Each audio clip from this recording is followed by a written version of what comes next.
වසර 2500කට පසු මේ ගෙවෙන්නේ සැබෑ බුද්ධ දර්ශනය නැවත ලෝකයට විවර වන කාලයයි. බුදුන් වහන්සේ වසර 2500කට පෙර දේශනා කළ ඒ සැබෑ ධර්මය අද නැවත පිබිදෙමින් පවතී.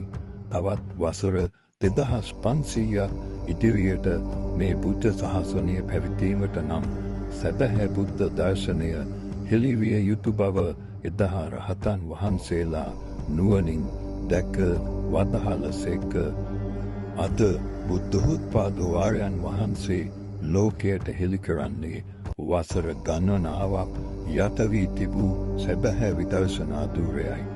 සැබෑ විදර්ශනා ධූරය තමා තුළින් දැක්ක ප්‍රායෝගික මාර්ගයක් උන්වහන්සේ ලෝකයට විවර කරයි. තවත් වසර 2500ක් සැබෑ බුද්ධ ධර්මය පැවතීමට නම් මේ බුද්ධෝත්පාදය දැබලිය යුතුයි.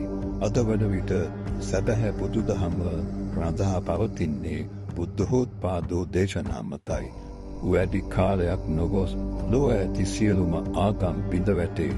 ලෝකයේ සත්‍ය නම් ඒ බුද්ධෝත්පාදෝ ධර්මය ලොව ඉස්මතු වීම කිසිවෙකුට වැළැක්විය නොහැක.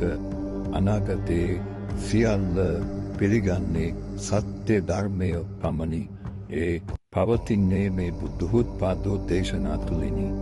බුද්ධෝත්පාදෝ දේශනා ඇසීමත් භාග්‍යයකි. එය ඔබගේ සසර ගමනේ අවසානයයි.